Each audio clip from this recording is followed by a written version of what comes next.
Computer.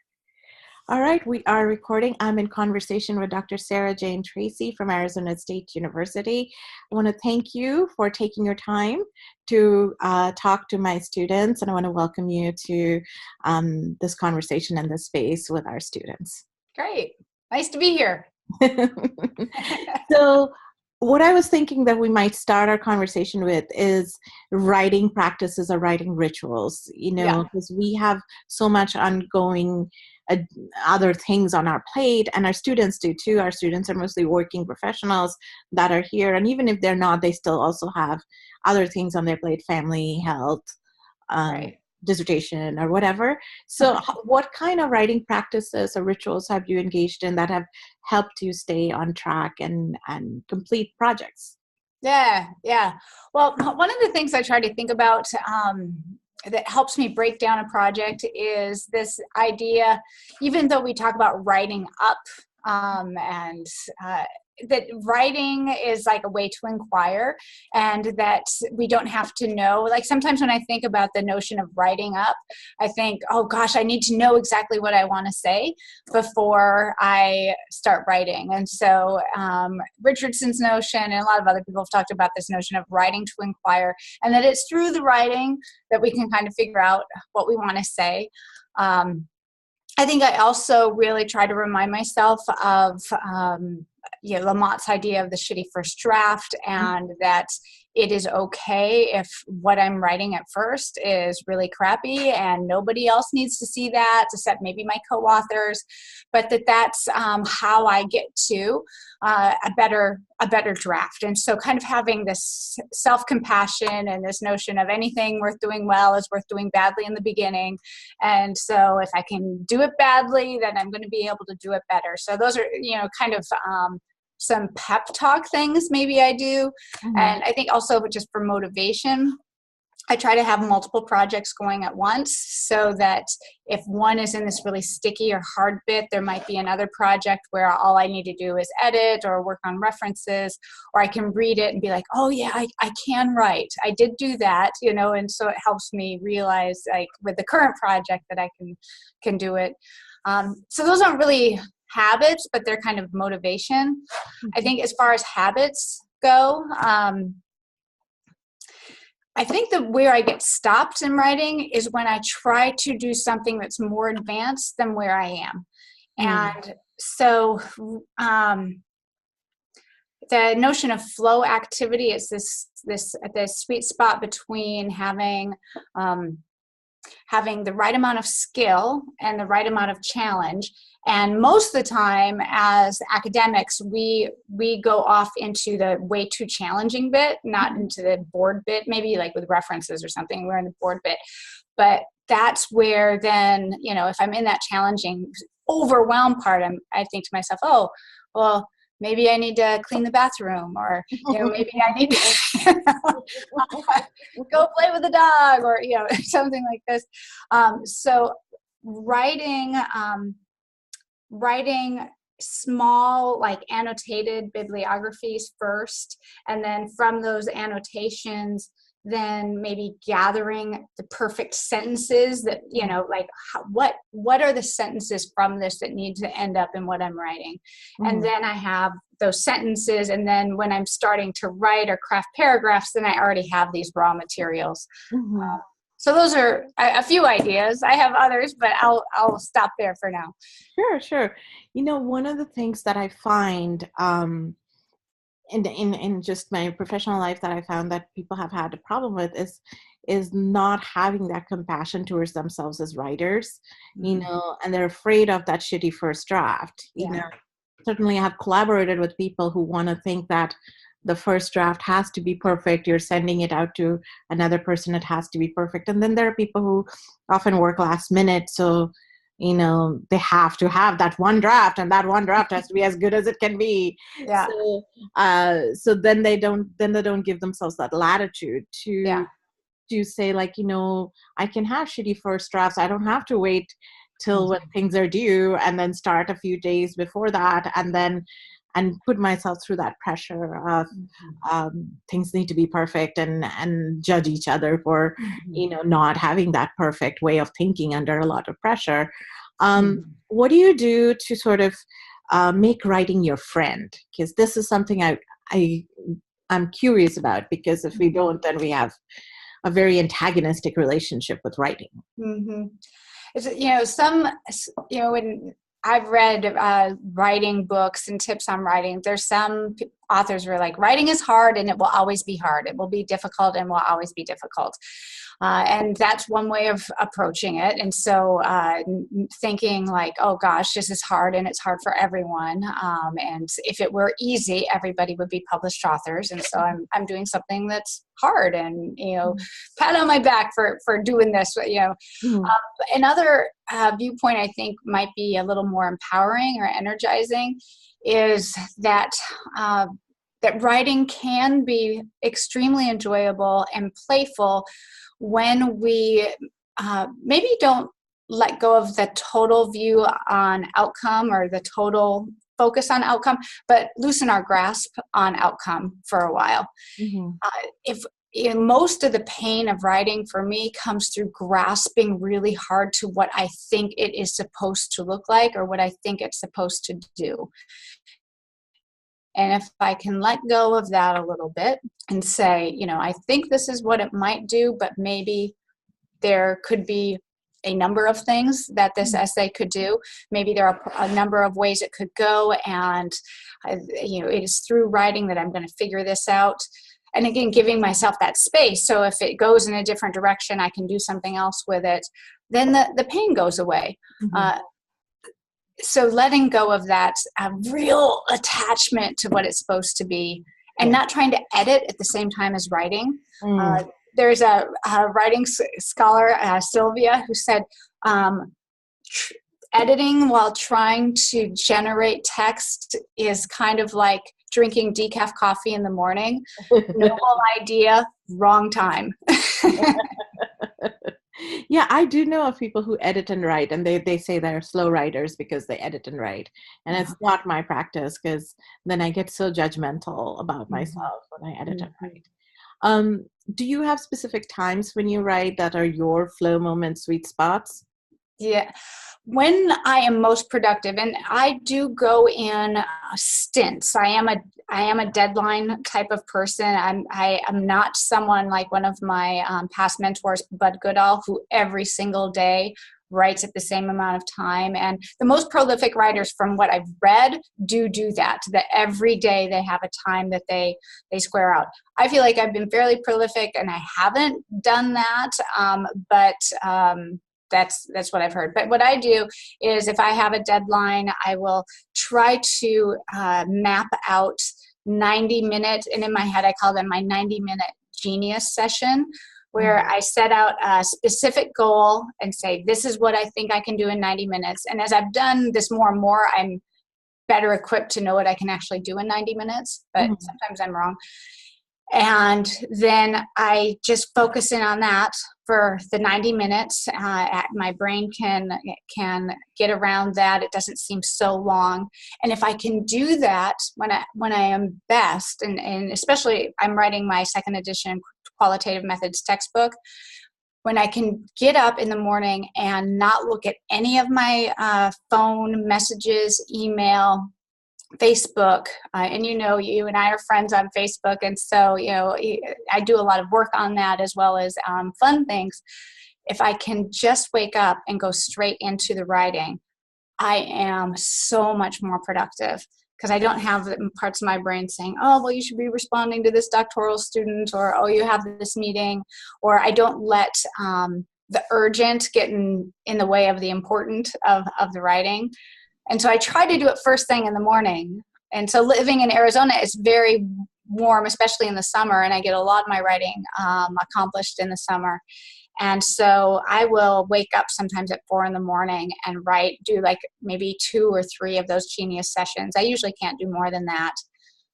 And then like a half an hour in between where I'm playing with the dog, or I really find like showering, like the water coming down on my head, it kind of, I don't know, I think like, my brain is bubbling with ideas. So. No, I love that you just talked about showering. I have my best ideas come in the bathroom, you Uh-huh. know, and Yeah. showering is one of the times when it comes out in the bathroom, Uh-huh. for my good ideas. So I always say, like, when I'm stuck, I would go and take a shower. It's time to take a shower, and then I Mm-hmm. say, I'm gonna have to go have a conversation with my water people. You know, that's what I say. The water people need to help me now. I know. So Yeah. I just go shower. It's something about the warm water, letting go. You really Mm-hmm. don't have anything else to do in that Yeah. space. Other, you can't check out your Facebook messages or respond to emails or do anything else, and you have to physically attend to what is happening in that moment. And Yeah. something about being present like that is very helpful because it expands the way you're thinking. Or maybe we are talking to water people. Who knows? Yeah. Who knows? Yes. They're coming and whispering in our ear. Yeah. So since you write qualitative research, as you know, one of the challenges that people face in doing this work is trying to figure out how to represent their findings. Whatever the Mm-hmm. findings are. It's not just like, oh, so and so said this, and then I observed this and I collected this document. It's not that linear or easy, and it's part literary work, part memoir work, part creative nonfiction. Mm-hmm. Then you build in theory and analytical reflections and interrogation and all of that. And then for my students, it's hard because it's possibly the very first time they're writing like that, Mm-hmm. and they Yeah. don't have our training to fall back on as foundational to develop. And so they're writing, but learning to walk and sprint almost at the same time. Right. How do you help students navigate that space? Yeah. So, one of the primary suggestions I have when we're writing is that we think as much or more about listening as we do about talking. We seem, we kind of think about writing as like, this is a time for me to talk. However, unless we listen and identify the people that could be people in our circle, our people that we're talking to, I call this our conceptual cocktail party. Hmm. And so you've got to identify, like, who are the people that if I wanted someone to be reviewing my work or using my work or whatever, who would those people be? And investigating what it is that they're talking about. What are the conversations they're having? What are the unanswered questions and so on?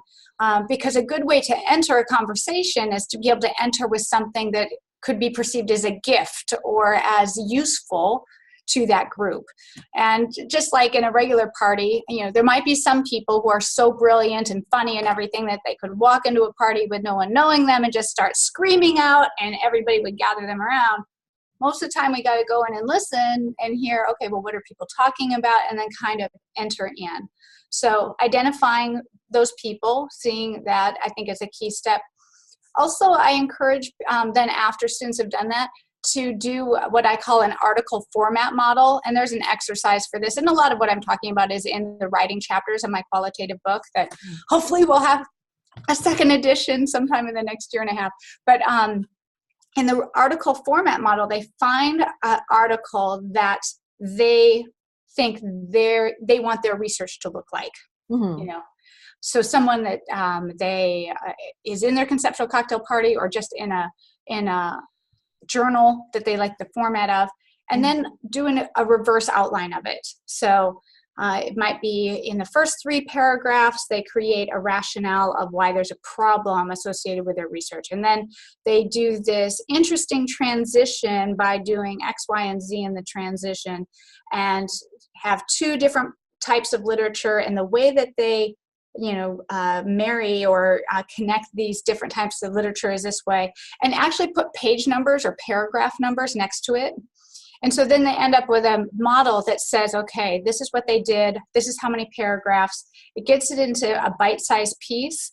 And just kind of like artwork, it's easier to start by coloring within the lines, or to try that.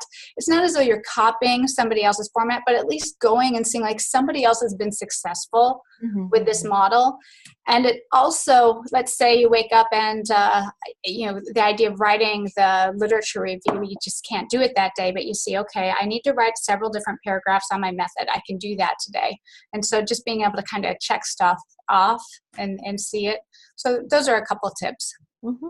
Those are really helpful tips. Do you ever find yourself stuck in your writing, and how do you move in and out of that, other than like playing with dog or the shower? So I think one of the most difficult points of writing, especially when we start going through the publication process, is when we feel like we've put our heart and soul into a submission and we get a revise and resubmit back that is critical and asks us to do things where it's, oh my gosh, if I was smart enough to know how to do that, I would have done that the first time. And lots of times reviews are constructive, but sometimes I'll get a reviewer, and these people exist that are personally sort of insulting, and getting past that sort of thing. So one of the things I do when I get those revise and resubmits is I give myself some permission to not pay attention to it for a while, and to complain about the reviewers to my friends, and they don't know what they're talking about and all this. So I do that for a couple of days, and then I'll take them back out, reread them, and what I'll do is I'll change all of the reviews. I'll open up a fresh document on my computer, and on the top, if I got to revise and resubmit, which most things aren't, accepted at first. But if you do a revise and resubmit, most of the time, if you revise it, eventually it'll get published. So I'll write on the top of it, like, they think you can do this. They've invited you to revise. Go, Sarah. Like, I'll put something really cheesy but supportive for myself. And then I'll take all of their comments and rewrite them in my language and in a supportive way.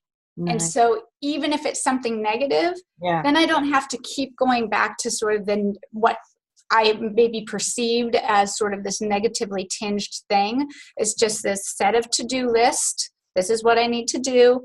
And I can deal with the critique without taking it personally as much. Yeah, that's really cool. One of the questions I've been asking folks is, what do you do to up your game? I work with other people. That definitely makes a difference. And it also, when I'm stuck, somebody else isn't, or when I'm feeling really frustrated, somebody else isn't, and vice versa. So working with other people. What else? Like I said earlier, having different projects available at the same time, that is useful.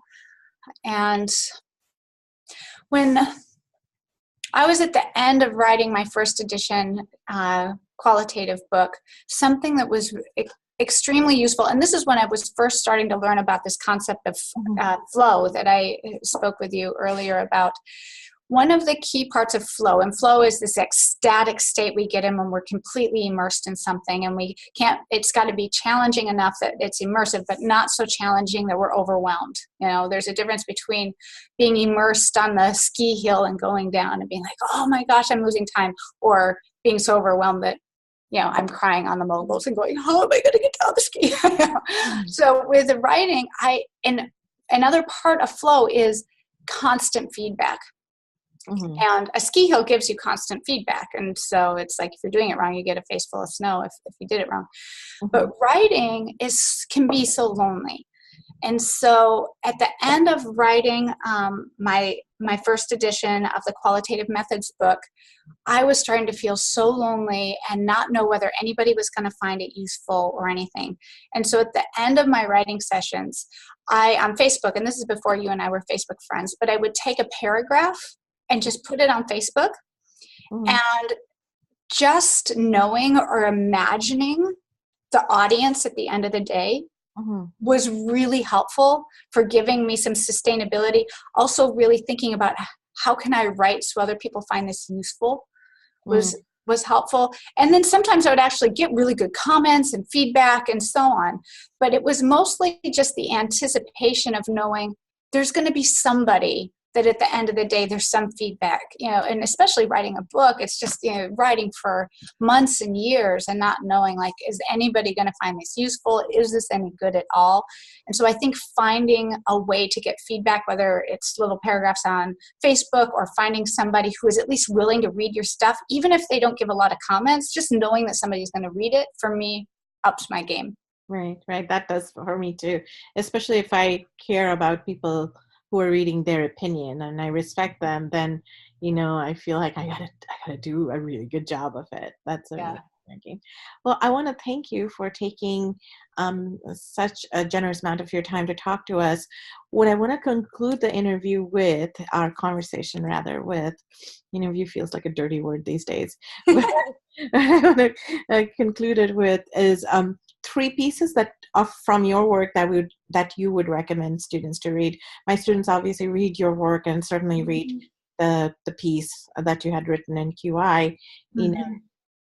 I mean, you've written a lot of times, but the one where you talk about the standards and conditions, standards and ways to conceptualize doing good qualitative research. So they certainly read that piece. But are there other pieces that, other than the big tent one, are there other things that you can recommend that they can read?